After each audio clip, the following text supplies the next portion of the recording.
Well, we're here in Villeneuve to talk to Allan Zoller, an old friend of mine and a great test pilot. We're going to show you how gliders are tested and what they go through before you buy them. We're going to show you reserve deployments and how important it is to get the main in and descend only under the reserve, and how to recognise and recover from a locked-in or neutral spiral dive, and a way of minimising the G in a spiral dive by holding in an asymmetric collapse on the outside of your rotation. Plus we're going to talk about water landings, harnesses, See the potties rolling you all over? twists and cravats. But first, let's get back to Allan Zoller and his team. I'm full speed and I go crunch. Not the same.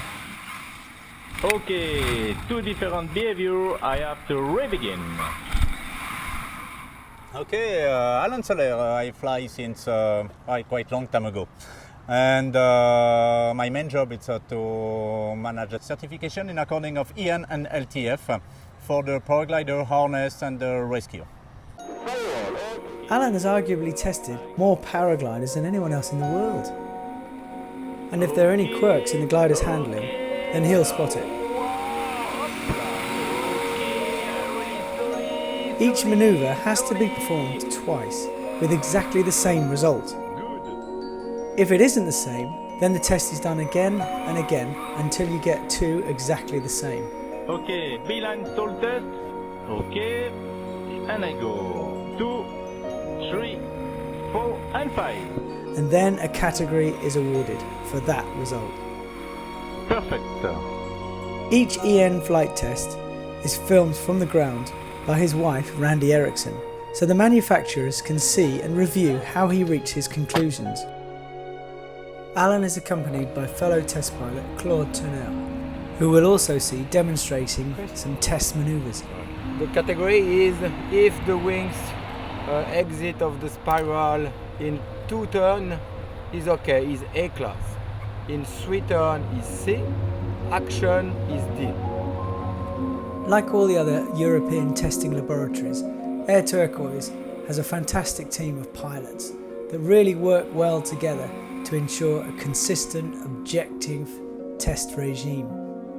But I think Air Turquoise's location really helps its success because of its high takeoff and short glides to the manoeuvring area above the calm Lake Le Mans. It's a perfect place to test. It's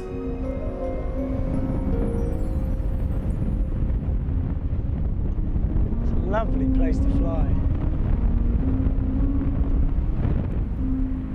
It's really nice.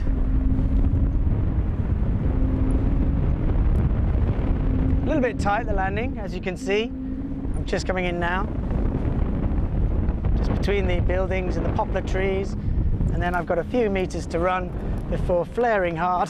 Whoa, and landing perfectly, smoothly.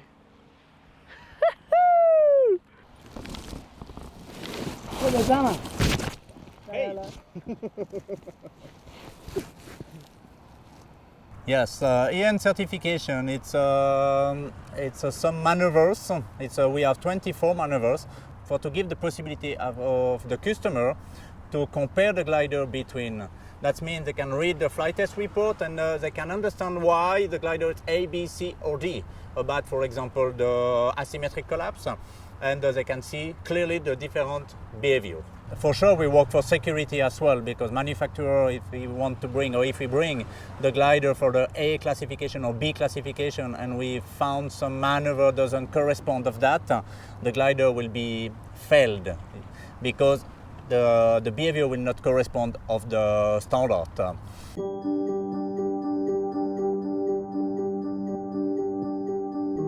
To cover all 24 manoeuvres usually requires about 3 separate test flights, and each must be flown in the same conditions, with the same pilot and the same weight. Here, chosen at random, is Flight 2 of a Niviuk Kougar to give you a taste of just another day at the office for Allan. Note the underside of his wing is marked with dotted lines made of black ripstop sticky tape. These are the intended crease marks for various collapses to help prove that the pilot has reached the exact deflation required for each test. You'll also see there's an added line. Pilot can pull that and achieve a neat crease following that exact fold line. Okie dokie, second flight with the glider Niviuk Kougar, 25, maximum weight 120 kilos. We are at Villeneuve, 20 of June 2011 for EN and LTF certification. The glider has 3 risers and I'm sitting in a Jingo 2 46 cm between carabiner. And the glider have a speed system. Okay, I will just go by the big ears. Okay, and top, I release, okay. I will do big ears full speed. You may think this is a tame test, but big ears needs to be as stable as possible. Here's an example of what could go wrong, filmed on a recent SIV course in Australia. Direction and weight shift must be maintained, especially with big ears, as you are effectively pulling 2 asymmetric tucks in succession. Stop, let go. The unwary can stall or cascade, so care must be taken, especially as the manoeuvre is most likely to be used at cloud base. Ease them off, and pump them out gently. But Allan's test glider soaks it all up. Okay, big ears and I go, and top, I release, okay. I will go for the front collapse full speed. Okay, I will go full speed, I am. Okay, and go. Crunch. The longer and harder it is to recover the glider back to pilotable flight, Okay, this is absolutely no problem. the higher the letter. I will repeat one more time. Note that Allan makes time for the glider to level out and settle down before pushing the speed bar and initiating the next accelerated collapse. Whoa, wait! I wait until the glider stabilizes and I go crunch. Okay, no problem. I will do the asymmetric collapse 75% full speed. Before we see Allan test the asymmetric tuck, have a look at how my Australian students fared. Good, left brake, and roll it out gently. The asymmetric collapse is the best indicator of the glider's general characteristics, as it incorporates both a sharp roll and turn, which can lead to an accelerating spiral, and a violent dive, which may result in a cascade or further collapses. It is therefore the mishap most likely to put pilots out of control and initiate a worsening chain of events, like a cascade. Brake a bit. Okay, left brake, just gently left brake. This is why test centres pay so much attention to establishing a consistent deflation test. Here is Claude testing a school glider's 75% asymmetric collapse. I'll continue by the 70 to 75 now. Full speed, side collapse. Okay, and check.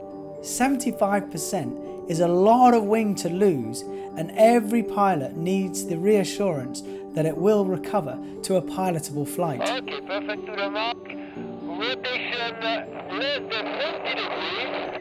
Drop for A-class. In the workshop, Randi demonstrates how they measure the precise amount of wing that will be folded in this simulated collapse. Wing is then marked with the ripstop sticky tape so that the pilot can be sure and the ground cameras can prove the accuracy of every test. So we're doing the deflation lines, 70% and 75%, and then we'll mark the 50%. Then after we have 5% tolerance. The other mark will go at 70% of the span. Then it's why we have these 2 lines, and we should be in between for the side collapse, 70 or 75 maximum. We can be less or more. It's not the wingtip behind Claude that deflates, it's the whole of the left-hand side and more, up to the 75% mark, that when collapsed transfers all the pilot's weight from that side and makes the deflation much more extreme and violent. So it's in your interest to understand how your glider recovers and responds to deflations like that. For the A category, the glider, if I take the 75% collapse with and without accelerator, the glider should not change the axis more as 90 degrees, and the dive forward should not exceed 45 degrees angle.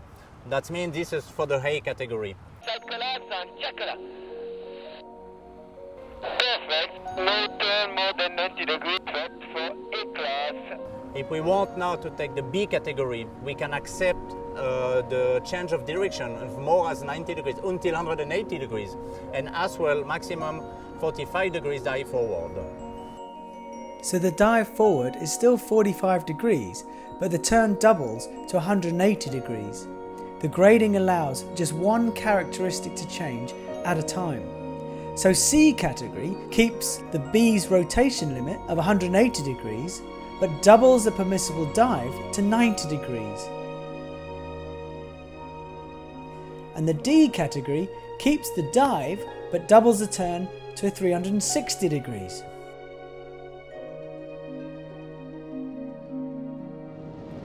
Here, I'm on a B glider with a 50% deflation, a 45 degree dive and 180 degree rotation. All seems benign enough, but watch out for other complications such as shock reinflation. This can happen and it takes you off guard. Although it seems quite violent, it doesn't actually change your course that much. But what you've got to be careful of is overreacting. Just quickly pull on the opposite brake and bring the glider rolling back onto a safe course. As well, we can accept the opposite collapse, for example, for these both categories, C and D. But after, it's always depending about the dynamic of the glider. I finish by the spin, develop spin. For this, I go 50% brake range. Okay, I am able in fly, and after one turn, I move my hands up, and the wings should fly in less than 90 degrees. The EN test doesn't just deflate gliders and see what happens with the pilot doing nothing. They also simulate pilot error. Here you can see Claude demonstrating EN test 15, which is a maintained asymmetric collapse. So he collapses a glider 50% and holds his course. Then it must be possible to turn 180 degrees away from the collapse within 10 seconds. If he can pull more than 50% brake range without the glider stalling or spinning, then it gets an A category. So here we can see that this is a forgiving, low-end 1-2 or ENB glider. On the other hand, Allan's glider is expected to get a D for accelerated asymmetric collapse. Note the toggle and the blue line on his right side, which will be pulled to make sure he gets a perfect 75% crease. I am full speed and I go. With a 90 degree dive and more than 360 degree turn, this glider is D. But even then, Allan is looking for consistency. I will do the same. Back of camera. Okay, full speed. I'm full speed and I go. The second asymmetric collapses on the opposite tip. Not the same. Okay, two different behavior. I have to re-begin. This is different enough for Allan to need to check the test again. I'm full speed and I go. That's a great example of an outside tuck coming in but not altering the course. Therefore Allan is satisfied it merits a D. For the C or D category, we can accept as well the opposite collapse, but we don't accept the cascade or twist or something like that. For example, dive forward and the bigger front collapse after to recovery of the normal flight. That means if the glider is a reopen and shoot a lot and collapse again, this is a cascade. What we want to avoid is to fall in a cascade. The cascade is if the glider got a huge opposite collapse and get the big opposite rotation, or opposite rotation and the full front collapse, for example. What is cascade, twist, this is failed, we cannot accept that of behavior. But if it's starting to get ugly, you can always stall it out. A stall erases all problems, reboots the system, settles you down, and then you can gently release the stall and recover the flight. I will stay on this axis now for the full stall.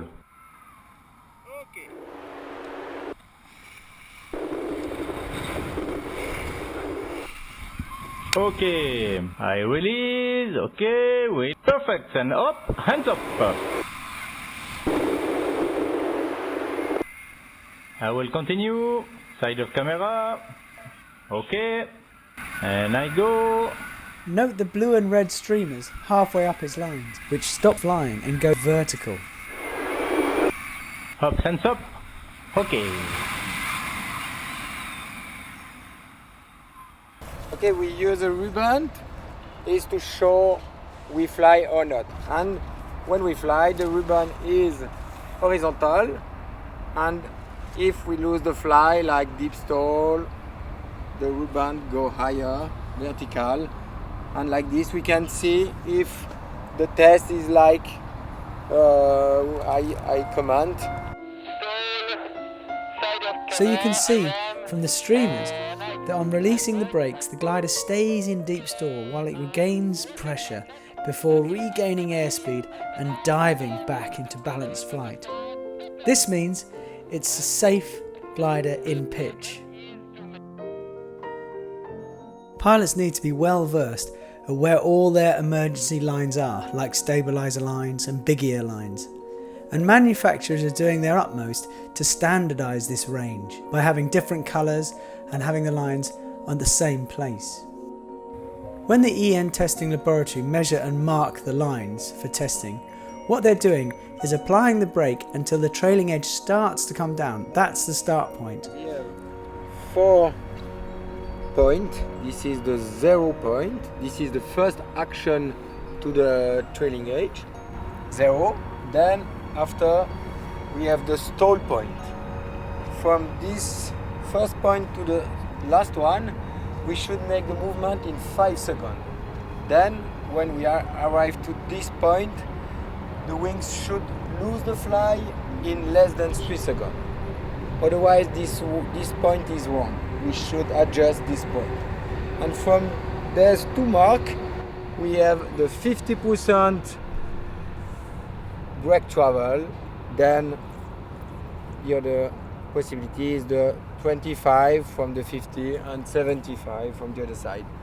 Then we have 3 spin. The spin will be from 50%, like develop spin. We will be 50% symmetrically. Then after we reverse the command to make 1 turn. Then when we release, the wings should fly again in less than 90 degrees to get A class. If it's more, it's C or D. The difference between these test pilots and the rest of us is that they're not allowed to intervene in most of the tests, except in extreme circumstances. The aim of the test is often to discover the passive response of the glider, and the pilot must hold his nerve and become a passenger and observe the outcome. If the pilot does have to use the brakes during a test flight, then that's recorded and the glider gets a suitable result. Do you ever get scared testing now? Yes, sometimes, yeah, for sure. We sometimes have surprise, but it's our work, and progressively you feel the wings, then progressively you will get the right movement for the right maneuver, and progressively you will fly safe. And how many reserves have you thrown during testing? One in 17 years. Yeah. And how many gliders have failed, gone into cascade, but you've recovered it and... Maybe like 15, 20. And I go for a steep spiral. The gliders that are available today have been designed by passionate experts and have objectively and systematically been tested by the laboratories So it's in your interest to make sure you do the research. Testing is a great way of checking a glider's safety and suitability to the right pilot. But do remember, it is just a guideline and should be just part of your decision-making process. Get a glider that suits your purpose, confidence and skill levels, and don't pigeonhole yourself and pass the decision-making process to the test results. Just to give you an idea, manufacturers make gliders to suit the pilot it's made for and the soaring conditions it's designed to fly in. They make a glider, fly it in thermals and soaring conditions, and fine-tune its handling and performance and safety. And when they've created what they believe to be the best glider for that type of person, then they submit it for testing. And whatever it gets, it gets. The designers and pilots know what they're doing, and they won't make a dangerous wing. And the testing laboratory won't let them either. But they don't let the tail wag the dog and bend their handling and characteristics to fit a test result. So it's down to you to read the manufacturer's write-ups, look at the test report, and make an informed decision. And now I will do nothing.